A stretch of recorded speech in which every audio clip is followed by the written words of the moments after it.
আসসালামু আলাইকুম। নাপোলি থেকে রোম, ইটালির রাজধানী রোম শহরে যাওয়ার রাস্তায় কি সুন্দর একটা প্রকৃতি!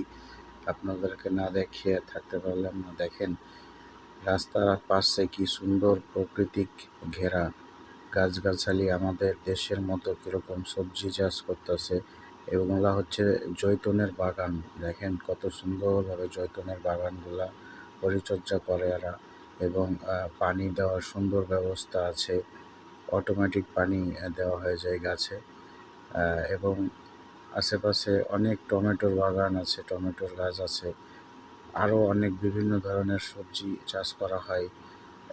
সবুজ হয়ে থাকে যখন গাছগুলা সুন্দর থাকে, এবং আশেপাশে কি সবুজে ঘেরা, এগুলো দেখেই মন জুড়ে যায়।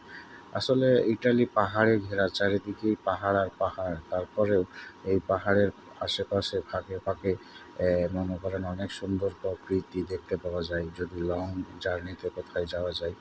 তো তারই ধারাবাহিকতায় আমি আজকে যাচ্ছি নাপোলি থেকে রোম, প্রায় 300 কিলোমিটারের রাস্তা। ট্রেনে যেতে আমার 3 ঘন্টা সময় লাগে। তাই আমি কিছু চিত্র আপনাদের দেখানোর চেষ্টা করতেছি। যদি ভালো লাগে তাহলে পরে আপনারা লাইক, কমেন্ট, শেয়ার করে পাশে থাকবেন।